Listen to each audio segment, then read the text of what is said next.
নিজের একটা সুন্দর বাগান বা বাড়ির বাইরের একটুখানি পছন্দের জায়গা, এটা কিন্তু অনেকেরই একটা স্বপ্ন থাকে, তাই না? একদম। আজ আমরা এই নিয়েই একটু আলোচনা করব। রিচার্ড স্নিসবি, অ্যান্ড্রু উইলসন আর পলের লেখা একটা বই আছে, planning, building and planting your perfect outdoor space. সেখান থেকে কিছু জরুরি বিষয় তুলে আনব। হ্যাঁ, বইটা কিন্তু খুব কাজের।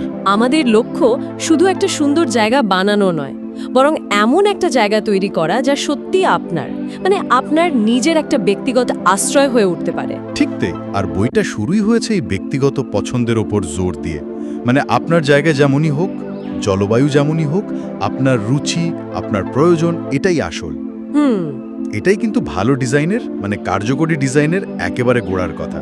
আর একটা মজার জিনিস হলো, শুধু ভাবলেই হবে না, আইডিয়াগুলো একটু গুছিয়ে, ধরুন কাগজে বা কম্পিউটারে এঁকে নেওয়া বা লিখে নেওয়া। হ্যাঁ, ফুটিয়ে তোলাটা খুব জরুরি। এতে পুরো পরিকল্পনাটা ঠিক পথে থাকে। আচ্ছা, তার মানে শুরুতেই নিজের কি চাই সেটা পরিষ্কার করে নিতে হবে। বেশ, এই ব্যক্তিগত দিকটা তো গেল। এরপর নকশার কৌশলগুলো, বইটাতে দেখলাম জ্যামিতিক আকারের কথা আছে, মানে বর্গক্ষেত্র, বৃত্ত, এগুলো কিভাবে সাহায্য করে? দেখুন, জ্যামিতিক আকারগুলো আসলে জায়গাটা একটা কাঠামো দেয়, একটা স্পষ্টতা আনে। আচ্ছা। যেমন ধরুন, একটা লম্বা অক্ষ, মানে সেন্ট্রাল অ্যাক্সেস যদি ব্যবহার করেন, হ্যাঁ। বাগানটা দেখতে লম্বা লাগবে।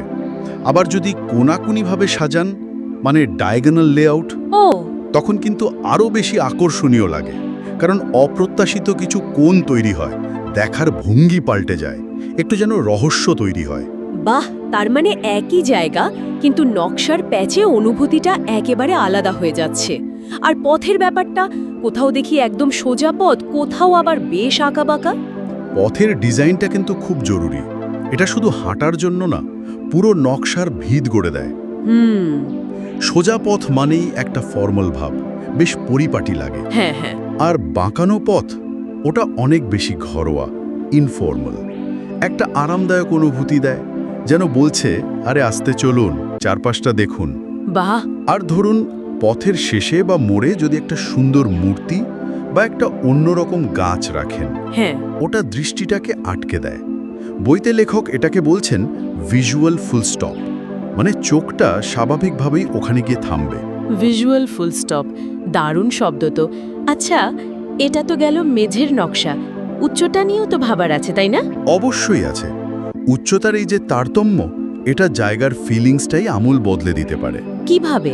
ধরুন, হাঁটু পর্যন্ত উঁচু কিছু, যেমন নিচু পাঁচিল বা ঝোপ, সেটা আমরা ওপর থেকে দেখি। হ্যাঁ। কিন্তু কোমর সমান উঁচু কিছু থাকলে হ্যাঁ। সেটা একটা আড়াল তৈরি করে, একটা লুকোচুরির মতো ব্যাপার। হয়তো তার ওপাশেই সুন্দর কিছু আছে। ও আচ্ছা।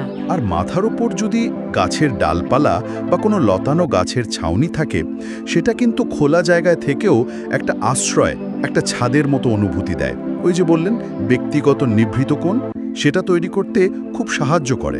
আশ্রয়ের অনুভূতি, বাহ। আর টেক্সচার, মানে বস্তুর ধরন, আমরা তো সাধারণত রঙের কথাই বেশি ভাবি। বইটা বলছে টেক্সচারও নাকি সমান জরুরি। অত্যন্ত জরুরি। আমি বলবো হয়তো রঙের চেয়েও বেশি। তাই নাকি? হ্যাঁ, ভাবুন তো, মসৃণ চকচকে পাথরের পাশে নরম পালকের মতো ঘাস, অথবা ধরুন গ্লসি পাতার গাছের পাশে ম্যাট ফিনিশের কাঠ। এই যে কন্ট্রাস্ট বা বৈপরীত্য, এটাই জায়গাটাকে জীবন্ত করে তোলে। শুধু দেখতে ভালো লাগে তা নয়, ছুঁয়ে দেখতে ইচ্ছে করে। ঠিক। এটা পুরো অভিজ্ঞতায় অন্য একটা মাত্রা যোগ করে, ইন্দ্রিয়গুলোকে জাগিয়ে তোলে। সত্যি বলতে কি, টেক্সচারের ব্যাপারটা এভাবে আগে ভাবা হয়নি। এবার আসি গাছের কথায়।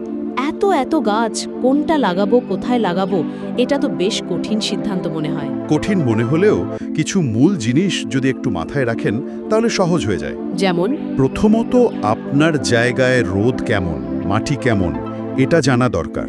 সব গাছ তো সব পরিবেশে ভালো হয় না। ঠিক। দ্বিতীয়ত, গাছটার স্বাভাবিক চরিত্র কেমন, মানে ওটা কি সোজা উপরে বাড়বে, নাকি ঝোপের মতো হবে, নাকি মাটি ঘেঁষে ছড়াবে, এই গ্রোথ হ্যাবিটটা জানতে হবে। হ্যাঁ, এটা জানলে ঠিক জায়গায় বসানো যায়, যাতে পরে আর বেশি কাটছাট করতে না হয়। তার মানে গাছের শুধু সৌন্দর্য নয়, তার স্বভাবটাও বুঝতে হবে। আর গাছ তো শুধু দেখার জন্য না, এর অনেক কাজও আছে নিশ্চয়ই। একদম।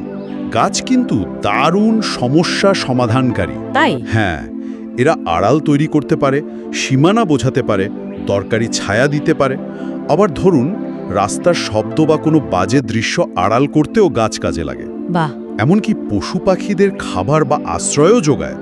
আর কিছু বিশেষ গাছ থাকে, ধরুন ফোকাল প্ল্যান্টস। Focal plants. হ্যাঁ, এগুলো দিয়ে আপনি লোকের চোখ একদিকে টানতে পারেন, বা ধরুন কোনো কম আকর্ষণীয় জিনিস থেকে মনোযোগটা সরিয়ে দিতে পারেন। দারুণ তো। তাহলে গাছ শুধু সাজানোর জিনিস নয়, বাগানের অনেক সমস্যার সমাধানও বটে।